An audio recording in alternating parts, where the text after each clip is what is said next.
This channel does not promote any violent, harmful, or illegal activities. All content provided by this channel is meant for an educational purpose only.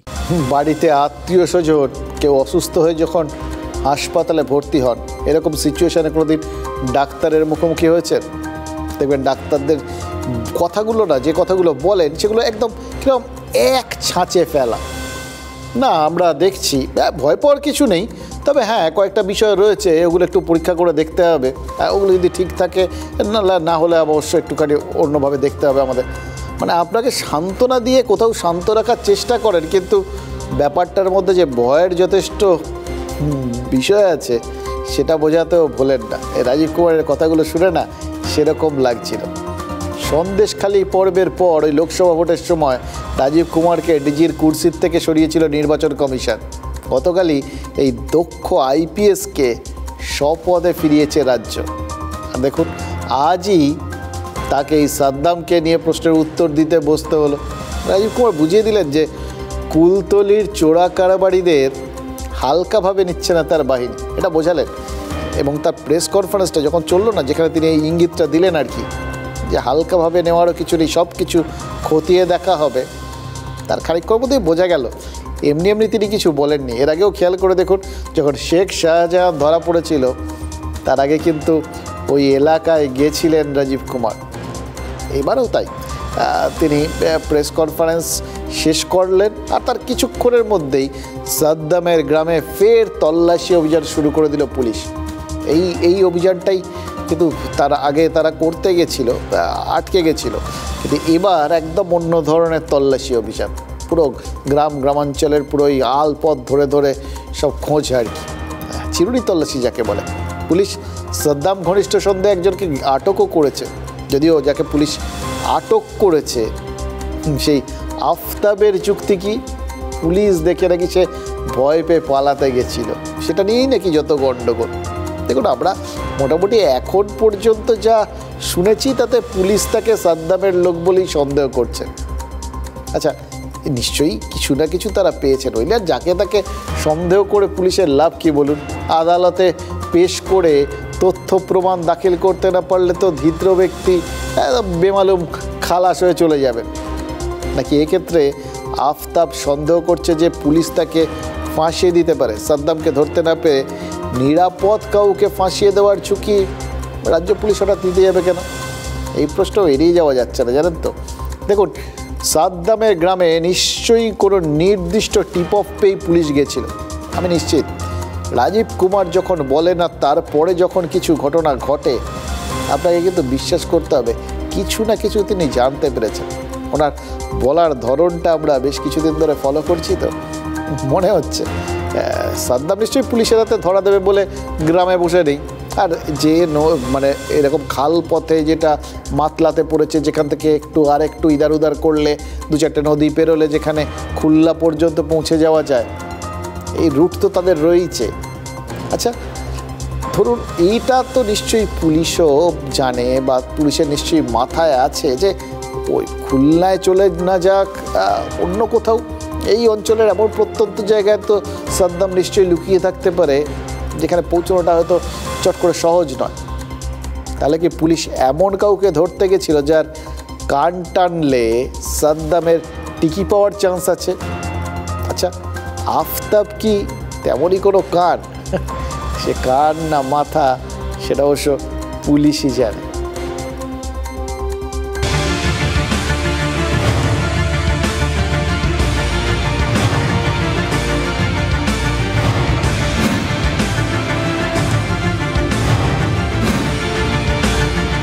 ওখানে যে সোনার মূর্তি দেখাতো, আর ওইসব টাকা পয়সা মেরে কেটে নিতে, এইসব বাইরের লোক আসে শুনেছি, বা তারা কি করে না করে, কখন কি হয় আমরা কি ওইসব দেখে।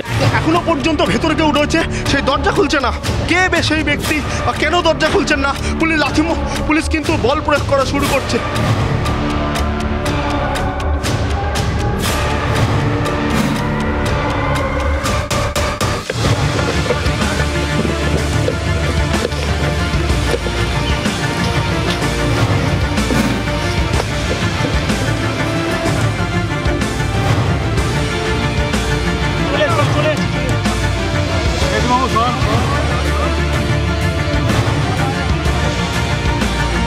ভয় দেখে বেড়াচ্ছি। কি কারণে ভয় পেয়েছিলেন? পুলিশ দেখে।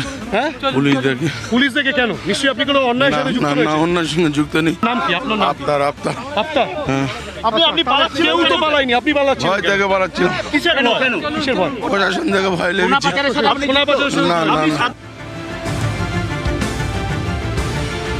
দেখুন, এলাকার মানুষজন তারা যে কোথাও গিয়ে সাদ্দামকে ভয় পেত সেটা তো বুঝতে পারছি। শুনলেন তো টুকরো টুকরো কথাগুলো বিভিন্ন লোকজন বলছিলেন, টাকা পয়সা করে, অত্যাচার করে, এই সমস্ত কথা।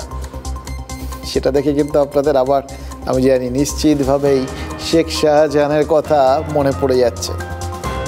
আচ্ছা, সাদ্দামকে না সবাই ভয় করত, আফতাব সে পুলিশকে কেন ভয় পেল? অবশ্য পুলিশকে ইদানিংকালে লোকজন বিশেষ ভয় পাচ্ছে না বলে যে বিভিন্ন কাণ্ড কারখানাগুলো করছে, মানে বোঝানোর চেষ্টা করছে, সেটা তো বুঝতে পারছি। কিন্তু আফতাব সে এটা যেটা বলছে তা তো দুটো জিনিস হতে পারে। পুলিশ যদি তাকে অকারণে সন্দেহ না করে থাকে তাহলে ধরতে হবে আফতাব এই ভয় পাওয়াটা কোথাও গিয়ে তার অভিনয়। আর যদি সেটা না হয়ে থাকে তাহলে আমার আপনার মতো ছাপাশালো রিয়েল কোনটা এগেইন পুলিশ জানে। দেখুন, তবে আরও কেউ কেউ পুলিশকে আর রাজ্যের শাসক দলকে যে কোথাও গিয়ে ভয় পাচ্ছে সেটা বুঝতে পারছি, জানেন তো। মানে এবং মানে সেইটা নিয়ে বিভিন্ন রকম বক্তব্য তৈরি হচ্ছে এবং যার ফলে যখন একটা ভয়, একটা সন্দেহ, এই বিষয়গুলো পাশাপাশি হাঁটে তো ভয় থেকে একটা সন্দেহ তৈরি হয়, এই বোধহয় এই কারণের জন্যই হচ্ছে, সেটাও তৈরি হচ্ছে। মানে ধরুন বিরোধী দলগুলো যেটা বলছে, স্থানীয় তৃণমূল নেতাদের সঙ্গে ঘনিষ্ঠতার সুবাদেই নাকি সাদ্দামের এত রমরমা, আর শাসক দলে থাকার মানে শাসক দলের ছত্রছায়ায় থাকার আর কি, সেই জন্যেই নাকি এতদিন পুলিশ কিছু বলেনি সাদ্দামকে। বিরোধী নেতাদের একটা সুবিধা আছে, প্রথমে শাহজাহান, তারপর হালে এই যে যা একের পর এক রত্নভাণ্ডার বেরোচ্ছে, জেসিবি, জয়ন্ত, এদের সঙ্গে শাসক দলের যোগসাযোগগুলো সামনে চলে এসছে, কোথাও না কোথাও তারা যুক্ত ছিলেন, এটা সবাই মোটামুটি জেনে গেছেন। ফলে দুষ্কৃতীদের সঙ্গে তৃণমূলের একটা যোগসূত্র স্থাপনের কাজটা করতে তাদের আর বিশেষ মাথা ঘামাতে হচ্ছে না। যা পাচ্ছেন এখন সরাসরি একটা হাইওয়ে খুলে দিচ্ছেন, এ পাশ থেকে ও পাশে কানেক্টার। কিন্তু এক্ষেত্রে একটু মুশকিল আছে, জানেন তো। আরিয়াদহের জয়ন্ত বা চোপড়ার জেসিবিকে কোনোভাবেই 2011 উপরে নিয়ে যেতে পারেনি তৃণমূল, কারণ দেখুন তাদের বয়স টয়স বা তাদের উত্থানের যা কাহিনী, তাদের সব কিছুতেই দেখা যাচ্ছে যা হয়েছে 11 পর হয়েছে। তার আগে নিয়ে গেলে তো ওই হাফ প্যান্ট পরা অবস্থায় ওর সব সিনেমায় হয়, যাই হোক। কিন্তু জয়ন্তদের যত ভিডিও সামনে এসছে, তাদের বিরুদ্ধে যত অভিযোগ উঠেছে, সবকটা 2011 পরের ঘটনা হয়ে যাওয়ায় গোটা বিষয়গুলোর সাথে বিরোধীরা নিশ্চিন্তে তাদের জুড়ে দিয়েছেন। শাসক দলের সঙ্গে তাদের সম্পর্কটাকেই তারা হাইলাইট করছেন। সাদ্দামের একটা ট্র্যাডিশন আছে, ঐতিহ্য আছে, মানে ওই ভুঁইফোড় বলে আপনি তাকে অবজ্ঞা করতে পারবেন না। প্রায় 2 দশক ধরে সেই চোরা কারবারের ব্যবসা করছে, জানেন তো। মানে সেক্ষেত্রে যদি শুরুটার থেকে দেখেন তাহলে বাম আমলের দিকে আঙুল তোলার একটা সুযোগ তৃণমূল নেতাদের সামনে এসছে। এরপর তৃণমূল বলতেই পারে যে এটা সিপিআইএমের সময় শুরু হয়েছিল, বাম আমলের সূত্রপাত, সেইটা তাদের এখন ভোগ করতে হচ্ছে। এবং ইনফ্যাক্ট এতগুলো ঘটনায় যে জিনিসটা বলতে পারেনি, সেটা বলতে না পেরে নিশ্চয়ই তাদেরও পেছনে অস্বস্তি তৈরি হচ্ছিল ভেতরে ভেতরে। এটা বলাটা তাদের জন্য তো একটা সব থেকে সহজ এবং ইদানিংকালের সব থেকে তাদের প্রচলিত বক্তব্য। তাহলে আবার সেই পুরনো সিস্টেমটা বা পুরনো বক্তব্যটা ঠিকমতো প্লেস করার একটা জায়গা তৃণমূল কিন্তু পেয়ে গেল। এই ধরনের শেখ শাহজাহান, শেখ সাদ্দাম, শেখ জাহাঙ্গীর, শেখ তাজিমুল, আমাদের ওই জেসিবি, বুলডোজার, এদের জন্যই তো আজকে তৃণমূলের যাকে বলে এদের দায়িত্ব হচ্ছে মেশিনারি, এরা হচ্ছে ইলেকশন মেশিনারি। বিরোধীরা অনেক কথা বলবে, কিন্তু একটা কথা বলবো যে যারা আমাদের সরকারে তো পুলিশ প্রশাসন এগুলো ধরছে, এবং বিশেষ করে যারা এই সঙ্গে জড়িত আছে, আমরা আইনকে বা পুলিশ প্রশাসনকে বলেছি ফ্রি হ্যান্ডে তাদেরকে ধরে দেওয়া দৃষ্টান্তমূলক শাস্তি। কিন্তু সবাই জানে নতুন বিষয় না, তবে এইসব সাদ্দাম শাহজাহান থেকে শুরু করে হাজার হাজার সাদ্দাম শাহজাহান এখানে আছে। না, ওরা আমার সঙ্গে ঘুরতো না, তবে গ্রাম প্রতিবেশী হিসাবে চেনাশোনা আছে, এই পর্যন্ত, এর বেশি কিছু না। সুড়ঙ্গ ফুড়ঙ্গ আমরা জানতাম না, পুলিশ তদন্ত করে এইগুলো এখন জানা যাচ্ছে যে সুড়ঙ্গ ছিল। কোনো ইনফরমেশন না হলে আমরা স্টেপ নেব কি করে? যা প্রশাসনিক যেভাবে স্টেপ নেবে সেটা দুষ্কৃতিক সাজা পাবো, এটা আমি চাচ্ছি। নিশ্চয়ই তৃণমূল করে, তৃণমূল করতে হবে, আর নামটা সাদ্দাম হতে হবে।